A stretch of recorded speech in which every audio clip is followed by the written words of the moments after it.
Всем привет, с вами Каф, и сегодня у нас спецовка вот этого колеса на замечательной мажорской втулке SRAM X0 и популярными ободами Sunringle. Получается дурок 40 по ширине, это получается внутренняя ширина 40 тут, это довольно-таки широко. Раньше широкие обода была редкость, но в последнее время это мейнстрим. Люди со временем понимают, что широкие обода – это больше контакт с поверхностью и более удобно, меньше проблем всяких и так далее. Ну, получается, мы еле как спицы продели на вот эту втулку. Быть мажориком – это хорошо, но не всегда. Спицы тут вроде как норм должны слева проходить, а справа очень большая проблема. Изначально, когда брал втулку, у хозяина спрашивал, что это за царапины, я так и не понял, он ничего не ответил.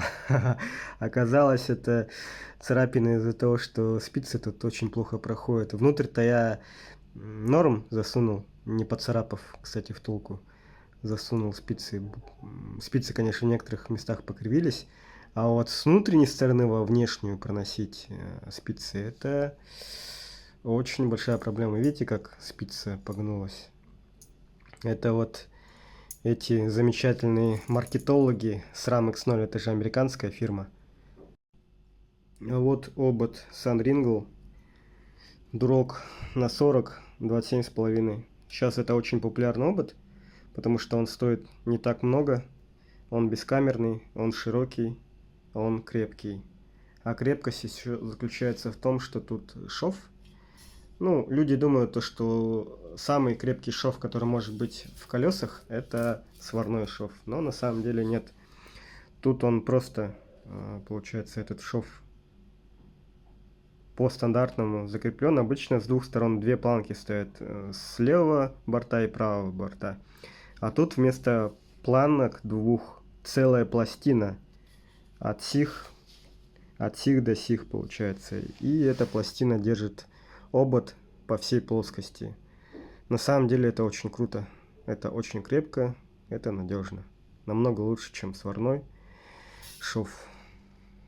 И натянули немножко ниппеля на половину.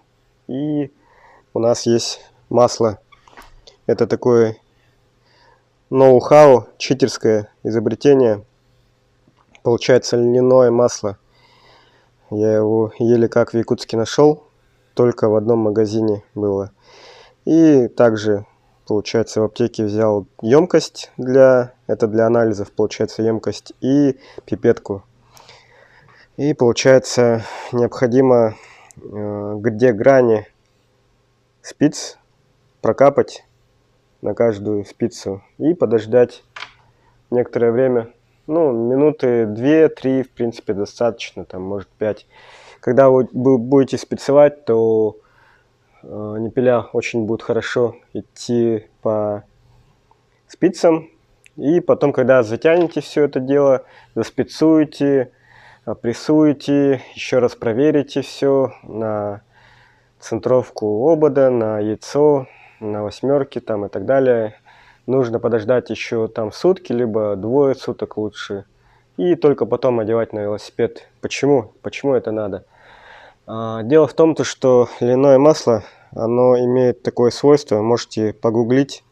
Это единственное масло в мире, которое хорошо застывает. То есть оно самое-самое жирное и хорошо застывает спустя где-то сутки. И он превращается в естественный герметик. Он не такой сильный, как красный и синий герметики, но все же любители экстремального велоспорта, даунхильщики, эндурщики там и так далее, повсеместно используют этот способ при спицовке, чтобы спицы меньше расслаблялись. У этого есть две противоположные концепции. В первую очередь, когда меньше расслабляются спицы, то есть шанс, что спицы просто порвутся при ударах. Ну, то есть какой-то удар будет, и спица просто лопнет. А если у вас будет спица, ну, то есть колесо заспицовано на обычном масле, но мы обычно при спецовке используем другое масло. Оно менее жирное, как бы оно тоже чуть-чуть как герметик, но не такое, как бы, как вот это вот льняное масло. И получается, когда человек едет по пересеченной местности, спускается с гор там и так далее, то спицы понемногу расслабляются, и это нормально. Зато колесо, ниппеля, там спицы не так сильно страдают. Самый пониженный шанс того, что спицы лопнут. Но при активном катании, допустим, велосипедисты могут по 3-4 раза спицевать, ну, то есть затягивать натяжку на спицах. Для кого это мучение, в принципе, могут использовать вот этот способ с помощью льняного масла, и тогда будете меньше затягивать спицы в течение сезона. Ну, еще одни проблемы при экстремальном катании – это ниппеля. Их нужно менять. Если вы очень жестко катаете, то один раз в год, либо один раз в 2 года вам ниппеля нужно время от времени менять, потому что они становятся овальными. По спицам не будут хорошо ходить, они будут, наоборот, только портить спицы. А вам спицы зачем портить? Поэтому лучше ниппеля время от времени менять, там раз в 2 года хотя бы. Латунные ниппеля, они, конечно, меньше подвержены коррозии, но все же закисление никто не отменял. Самый худший вариант в колесах – это алюминиевые ниппеля. Их любят спортсмены за свою легкость. Они очень легкие, их очень легко сорвать. Они супер быстро закисляются, быстрее латунных раз в 10, наверное, но зато они легкие. А так, если вы чисто для себя катаетесь там или для любительского спорта, то латунные ниппеля – это must-have, самое популярное решение. И вот, получается, время для промокания спиц подошло к концу, в принципе, и сейчас мы будем потихо затягивать. Мы затягиваем спицы по кругу, по чуть-чуть, потом смотрим на яйцо. Постоянно мы снимаем колесо и проверяем на дуге, чтобы центровка колеса не сбивалась. Также при спицовке постоянно следим за яйцом и, соответственно, восьмерки. В отдельных случаях, конечно, может такое случиться, то что вы будете колесо спицевать там целый день или даже 2-3 дня. Поначалу можете даже 3 дня спицевать колесо. То есть идеально, чтобы идеально добиться результата такого, чтобы не было ни яйца, ни восьмерок, и все это было хорошо натянуто, нужно много времени. Потом, когда вы, получается, затянули все спицы и вроде как норм, проверяйте на тензометре. Тензометр у меня там в соседней комнате в коробочке. Ну, в общем, проверяете все спицы, и со стороны, получается, ротора должно быть везде плюс-минус одинаковое натяжение, и со стороны, с другой стороны, получается, тоже должно быть везде плюс-минус одинаковое натяжение. Если натяжение будет разным, то есть какая-то одна либо две спицы будут намного больше по натягу, чем другие, то тогда повышается шанс того, что спицы лопнут. Ну, вообще нулевое ТО на велосипедах, в принципе, тоже имеет место быть, потому что те велосипеды, которые вы покупаете с магазина, допустим, вот этот новый велосипед, я вообще с тензометром очень часто хожу и проверяю вот эти вот заводские колеса. Дело в том, что вот такие велосипеды, ну и вообще все колеса, они на роботе, получается. Все это автоматически с помощью робота натягивается. Там, соответственно, очень большая погрешность. Если я проверю, то натяжение спиц на всех спицах будет абсолютно разное. Это нормально. это как бы зато дешевый велосипед. Если бы велосипед делался профессиональными мастерами, которые каждое колесо очень точно по цензометру все натягивают, и его, получается, прогибают и так далее, ну, делают его идеальным, тогда цена велосипеда была бы гораздо выше. А вы же хотите дешевый велосипед, поэтому мы получаем вот такой замечательный велосипед по доступной цене, который заспецован роботом. Со временем там очень быстро появляются восьмерки. Иногда бывает такое, что вы покупаете велосипед, а у него уже восьмерка. То есть робот где-то ошибился, там где-то калибровка сбилась и так далее. То есть тут как повезет к лотерее. Поэтому советую проверять при покупке велосипеда обод на наличие восьмерки. В принципе, покатать вы можете, но время от времени все равно нужно проверять велосипед на натяжение спиц. Когда вы ездите, спицы постоянно расслабляются. И центровка колес также сбивается. Если спицы расслабляются и вы катаетесь агрессивно, по корневым секциям, по бордюрам, по камушкам, по убитому асфальту, то мы получаем, соответственно, восьмерки. Еще есть один нюанс, когда вы вообще суперсильный атлет, либо много весите, там 100 килограмм, и любите активно педалировать спереди на большой звезде, у вас очень сильно убивается трансмиссия. Но вместе с тем, вот эта вот правая часть колеса очень сильно нагружается.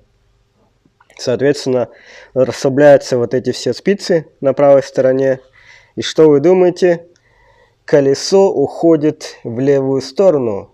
Нарушается центровка колеса. То есть, получается, колесо уходит влево. Если это вы не проверяете все это вовремя, то начинает тереть перья. А если вы катаетесь по пересеченной местности постоянно и тормозите активно, то у вас, получается, расслабляется слева. Ну, то есть, если вы слабый, там весите 50 килограмм, но вы ездите по горам и постоянно тормозите, то, получается, расслабляются левые спицы, и колесо успешно уходит в правую сторону. И тогда может даже тереть перья. А бывает и оба случая, когда вы и очень активно, сильно педалируете, и активно тормозите. Тогда у вас все спицы расслабляются и слева, и справа. Колесо может и не уходить ни в какую сторону, зато у вас появляется с очень большой вероятностью восьмерка. Важно время от времени все-таки натяжение спиц проверять, чтобы таких моментов не допустить. Ну и вот как бы лайфхак с льняными спицами. Для кого-то это может быть плюсом, для кого-то минусом. Ну, в данном случае человек не хочет постоянно затягивать спицы, и мы ему делаем на льняном масле. Шанс, то, что порвется спица, повышается, конечно, но зато рабочий способ. Все даунхильщики, ну, многие даунхильщики этим способом успешно эксплуатируют его, эндурщики там и так далее. Вообще можете свойства вот этого масла прогуглить и убедитесь в том, что даже свойства этого масла отлично подходят для спецовки даунхильных эндуровских колес. Если что, можете задавать различные вопросы в комментариях, входить в наш чат велосипедных. Там тоже есть различные ветки типа мастерская, велорынок, общий чат, флудильня. Ссылку я оставлю в комментарии.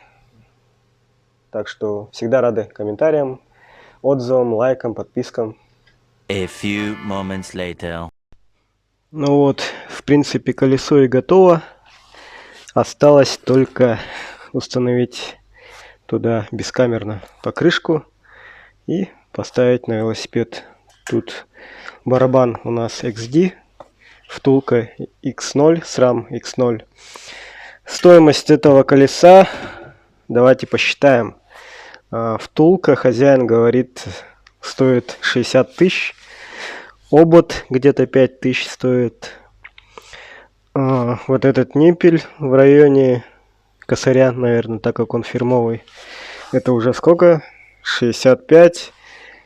И спицы с ниппелями. Если ниппель плюс спицы 100 рублей, 103 200. Ну, в районе 70 тысяч, в общем, это колесо стоит. Наверное, это самое дорогое колесо, которое в Якутске есть. А может быть и нет. Хотя нет. У ребят, которые катают триатлон, у которых карбоновые колеса, у них, в принципе, они дороже. Там были ребята, у которых вилсет стоил 4200 долларов. Это в переводе на рубли сейчас получается, 420, да, тысяч стоит вилсет. То есть это переднее и заднее колесо без покрышек и камер. А тут относительно дешевое колесо получается.